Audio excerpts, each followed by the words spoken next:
Nairobi. It's a little bigger than Fort Wayne. They have taxis and all these really busy things going on. Kenya's a really interesting place. Now, my mathematicians out there, 2 to 3% of the country holds almost all of the wealth.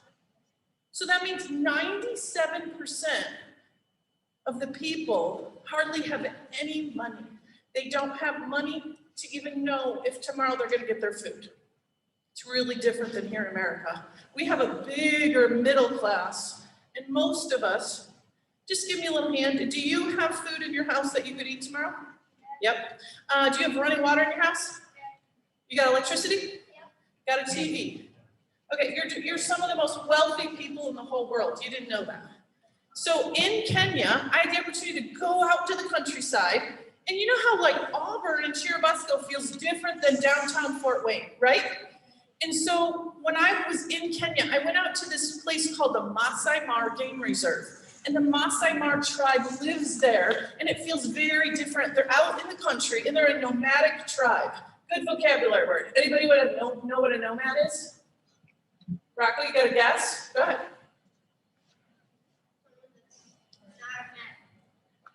Not a what? Okay, not quite. Do you think you, what? No? A nomad means that you put your hands down, that you don't have a house, you don't have a permanent job, you don't have a car, you may not go to the store, you just kind of like live out in the country in maybe a hut or a tent, and you travel around. And so this tribe had something that they loved and that meant life to them. And it was an animal. And are you ready for this? It's a cow. That seems really bizarre to us. So the Maasai people, life to them means cow. They use the cows for so many things. They literally would get milk, they would get food from their cow, they love their cows, they name them, they sing to them, they treat them almost like their children, which is a little strange for us to think of. But that's what's most precious to them. Those cows keep them alive, okay?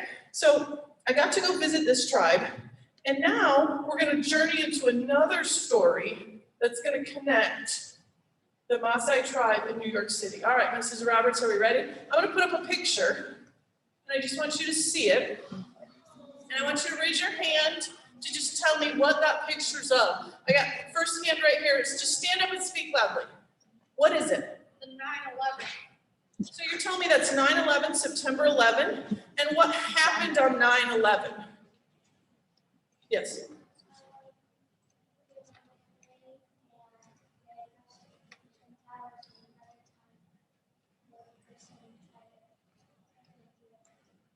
Yeah, so this is actually a really sad day in America where 20 years ago, and some of you may know this because did your families talk about it? Did you see it on the news this weekend? Okay, put your hands down, good. And so this happened 20 years ago. So we watched some of the pictures and the video clips because we really wanted to remember, because it's good. History teaches us to look to the past, remember, and then make changes or choices for the future that are better than the past, okay? So it's with sad hearts that we remember that over 3,000 people died on that day. Well, some backstory here is there's a little boy, and he was born in the Maasai tribe. And normally, if you're a boy in a Maasai tribe, your job is to grow up and help watch the herd of cows. And you spend a lot of your day, you might have some time to kind of kid around and talk to your friends, but you're watching the cows. Well, Kim Lee, he didn't really like watching the cows. And he just hung out with his grandparents. And his grandparents were like, you seem like you're on a different path than everyone else. And so he had the opportunity when he was older to fly to New York City, and someone paid for him to fly, go to college, and also they paid for him to go to medical school. So Kim Lee, 20 years ago, is a medical student in New York City. And he's there the day that the two planes went into the Twin Towers. And he said that there was just blackness that covered the whole sky. You couldn't see the sun, and there was ashes, and there was just death, and he just had like a hole in his heart. Like he was so sad that he wanted to do something for the people in America that were just so sad because they just lost so many people. So he thinks back to his childhood and he thinks, well, my grandparents taught me that when I was young, the thing to do when someone's suffering is to give them something that is most precious to you. So it's interesting. He thought, I'm gonna save money for a cow, because that was what is most precious. But just wait. I'm gonna save money for a cow, and I'm gonna fly back to my people, and I'm gonna tell them a story, because guess what? They don't have phones. They don't have internet. Do you think they heard the story right away? No. Like 6 to 9 months after it happened, Kim Lee journeys back. So this is going to be our story that's starting. Before we hit the book, we're going to see a map. Mrs. Roberts is going to put up a map for us. Okay, you see the two red? You see the one on the left, that EWR? That is the name of like an airport in New York. And then you can travel all the way to Kenya. Now actually, most flights, they usually take you to Europe and then to Kenya. But so Kim Lee's going to travel quite a ways around the world to go visit his people. All right, so now we're going to pick up. This is the story. Has anyone read it before? 14 Cows for America? If you haven't read it, read it sometime. And when you're in 5th and 6th grade, you think you're too old to read picture books, but they're still beautiful. And I love the pictures. So I'm going to read you this book, but guess what? I'm not going to read the actual words. I'm going to use the pictures to tell you a story. So go read it on your own because the language is beautiful. Okay, 14 Cows by America. Let's keep going. So this is Kim Lee. He's traveled, he's getting ready to go to his village, and it says this remote village waits for a story to be told. News is going to travel very slowly to the corner of Kenya. All right, we can keep going. This is an area where there's giraffes. I've actually slept overnight. I was telling someone, when I visited these people, did I tell you this? I slept in a tent where lions are roaming around. It was so good that my mother did not know this. But a man stayed awake with a gun all night to make sure that we were safe. But we got to go see all the animals, and then I visited these people. And you can tell what color is their favorite color. Can you see what color is their favorite color? They love red, and they love jewelry. So Kim Lee is, guess who the first people are to see him when he's coming? The old people, the adults, or the kids? It's the kids. And the book says that they ran with speed and grace of cheetahs. Because if you don't have toys, now they would make themselves their own toys. You don't have toys, you don't have internet, you don't have video games. When someone comes to your village, it's a really big deal. And you love to hear stories. All right, we can keep going. So he walks up to each of the kids, and in America, you would kind of greet someone with a handshake, and he just does a light touch to their forehead because that's what they did in their tribe. So he starts talking, they're all excited, and the tribe's gathering, and keep going.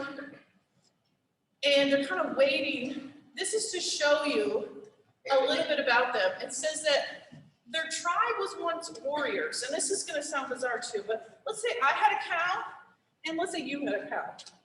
Well, I'm Maasai, and I'm not really, but let's say I'm Maasai and you're not Maasai. Well, I think all the cows belong to me. So I go when you're sleeping at night, I take your cow. How do you feel the next morning? Very sad. You're very sad. So these Maasai people used to go take everyone else's cows, and then everyone was kind of like, stop taking our cows. You don't own all the cows in the world, because they actually thought they did. And so now they live pretty peacefully. They don't go take other people's cows. That's a good thing, right? They're still making interesting choices, but we can see the boys that are guarding the cows, and we're treating the cows with so much respect. All right, we can keep going. So guess who this is on the left? This is Kim Lee's mom. Does she look happy to see him? She hasn't seen her son in so long. She probably doesn't have a phone to call him, so she's rejoicing like, my son is coming home. And she's like, welcome, my son, he's home. And he's happy to see his mom, but he's a little sad because he knows he can't stay. We'll keep going. So then the elders come. You guys know what the elders are of the tribe? What do you got for me?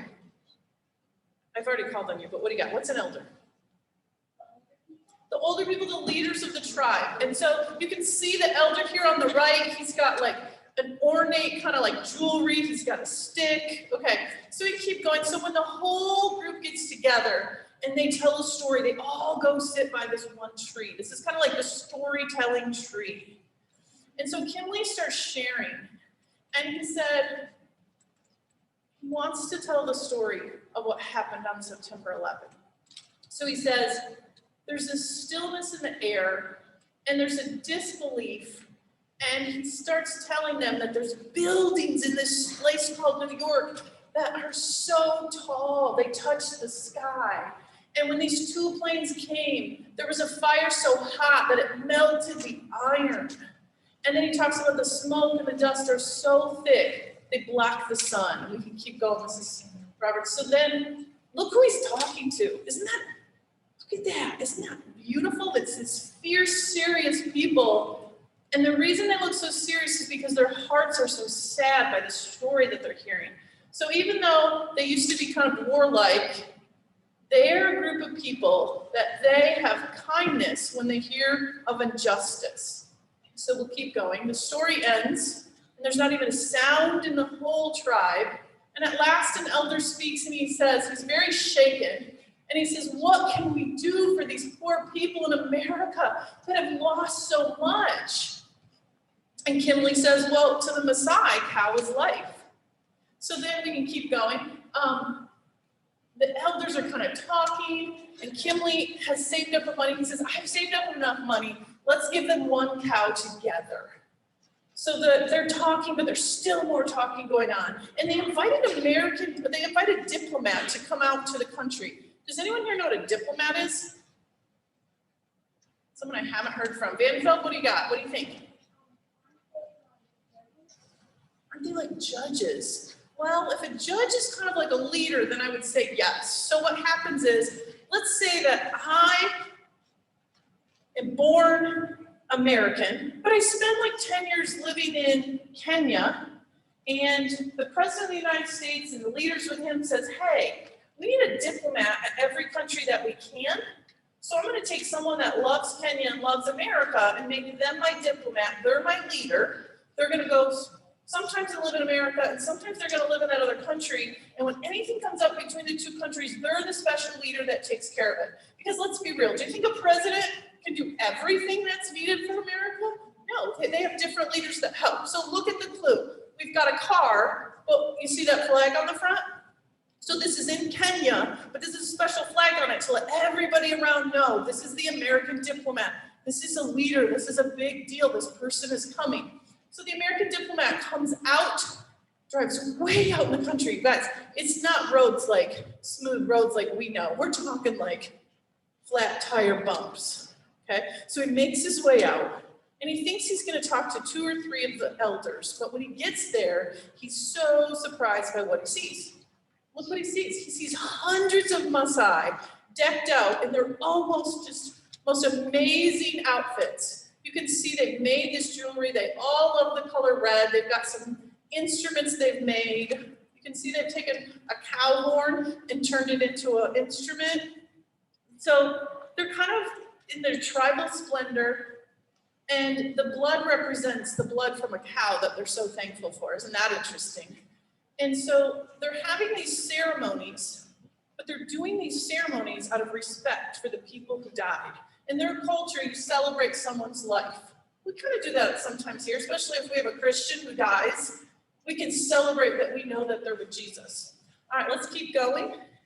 So remember, Kimley, it's a big deal for them to give one cow. So they introduce the diplomat, and he starts talking, and they line up what they're going to give for their gift. All right, let's look at the next one. The diplomat's the guy. What do they give? They give 14 cows for America. 14 cows for America. Now, you and I, is 14 cows going to change our life tomorrow? Yeah. Not a lot, maybe a little. If we sold it, we could have a little money. But for these people, if cows mean life for you, and you give away your cows, is that a big deal? Yeah. It's a really big deal. It's like us saying, you can have our house, you can have our car, you can have the money in our bank account. It's a big deal. So go ahead and go to the next slide. This is just a picture of a Maasai boy. It's just beautiful. It says, because there is no nation so powerful it can't be wounded, nor a people so small that they cannot offer mighty comfort. How am I doing on time? What do we get out? 45. Okay, so we got to speed it up a little, but we're doing well. Okay, so go ahead and go to the next page. This is a verse that you've probably seen a lot. Okay, so this makes me think of another sacrifice. Now, right now, if I were to say to you, sitting in your chair today, what's your greatest treasure? It could be a person, it could be a thing, it could be a place. What's your treasure? Maybe you're not going to give a cow, but what's your treasure? You don't have to tell me, just think it. How many of you would say your greatest treasure is a person? Raise your hand. How many of you would say maybe it's an object? Maybe it's a place? And here's what I'm going to challenge you. There's two messages in here. If you are already a believer in Jesus Christ, then your greatest treasure is your Jesus. And what does he call you to do? He asks you to love God and love other people. Can non-Christians love other people? Yeah, they can. But if you're loving God and loving people throughout your life, your God sees it, okay? And we know that God made the greatest sacrifice, bigger than 14 cows. He sent his son. Because we're all born sinners. You've heard this before. We're born sinners, and we cannot live in heaven on our own because we are sinners. So God sent his perfect son, Jesus, to die on a cross for me, for you, everybody here, okay? And you can't go to heaven on your own. So if you're a believer sitting here today, your message is, am I loving God with all my heart? And am I loving my classmates? Am I loving my family with all my heart? And if not, how can I love more? If you're sitting in your chair today and you have never asked Jesus Christ to be in charge of your life, I'm going to challenge you, please consider crying out to him and saying, God, I don't know if you're real, but if you are, show me. I think that's his favorite cry. I think he loves it when we're at the end of ourselves and say, help me. If I can't get into heaven on my own, how can I get in? And cry out to him. Now you are in a room of adults who you have teachers in here that if the Holy Spirit is stirring in you, that you just can't keep going without these thoughts in the back of your head going, please talk to them. Go see your parents tonight and just be like, hey, we had chapel. We talked about giving gifts, but I don't know if Jesus is in charge of my life, and I don't know if I'm going to heaven. If that's you, I challenge you to ask him to show you and talk to someone. I know Mrs. Yoder would love to talk to you. I know your teachers would. I would be happy to. Your parents would. So just really take time to consider it, okay? The next slide. This is just if you're a believer, we know that the Bible is God's word. And so this is an example from the Bible of someone that didn't just give one cow, like the Maasai, they gave like 14 cows. And this was the story of a widow in Luke 21, where they're going to the temple and people are like kind of like turning in money like church today. You guys know what I'm talking about? And so this lady's a widow. She doesn't have a husband. She's not living with her kids. And she doesn't have very much. And so she gives her 2 coins. And it's all the coins that or almost all the coins, we don't know exactly that she has. And Jesus says, like everybody's shocked. Jesus is there and all this money comes in. And he's like, this lady gave more than anyone. Why did this lady give more? Osborne, what do you got for me? She gave more because it was all she had. They kind of gave like the extras. They made sure they had enough to live, and it was kind of the extras they gave. Okay, so we kind of have a challenge today. See where you are. Now, I just want you to know this. Jesus is returning. He's already won the battle.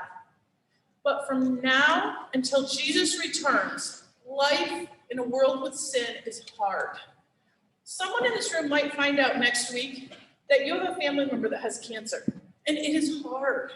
but God's still on the throne. He's still good. He still promises that he will be your savior and that you can go be in heaven with him. So you can sit around and be one of those people that just talks about, oh, life is so hard, COVID, mass, Lord, I can't do this anymore. You can be one of those people. Or you can say, my God has already won. So I gotta roll my sleeves up and I gotta love God and love people till my Jesus returns. Does that make sense? So that's my challenge for you today. All right, I'm gonna pray and then we're gonna go ahead and go. And I will teach you how to say goodbye in Swahili. Thank you very much. All right. God, you're good. We love you. Wow, we don't deserve Jesus, but we love that you've already won the battle and you have a plan for us to go to heaven where there's no crying, there's no pain, there's no suffering. And oh, sometimes we get in a pit here and we don't see that you've won that victory already. But God, help us to know today that you've won it. Help us to just have peace in that and to be okay. Your word says we're going to suffer. Help us not to be surprised, but to roll up our sleeves and go, okay, God, help me get through this. Help me help other people get through this. God, if there's anyone in this room that doesn't know you, I pray that your Holy Spirit would stir. And Father, I pray that you would come and that you would work and that you would have a stirring in them that they can't rest until they surrender to you. We love you. And all God's people said? Amen. Okay, here we go. So you know Jambo Rafiki means hi friend. So if we're going to say goodbye friend, we already know friend, right? Rafiki. So just, I'll say Rafiki, you say Rafiki. Rafiki. I think if you've watched The Lion King, you know Rafiki. All right, so to say goodbye, you say Kwaheri. Okay, so Kwaheri Rafiki. All right, we got 2 more minutes. So let's turn it into goodbye, very good friends. Because you guys, no one else has done this today. I feel like you guys are ready for more. You ready for very good friends? Okay. So, Kwaheri Rafiki is goodbye friend, but now we're going to say Mzuri sana. That means very good. So, I'll say it, you say it. Kwaheri Rafiki Mzuri sana. Very really good. We'll do it one more time. Kwaheri Rafiki.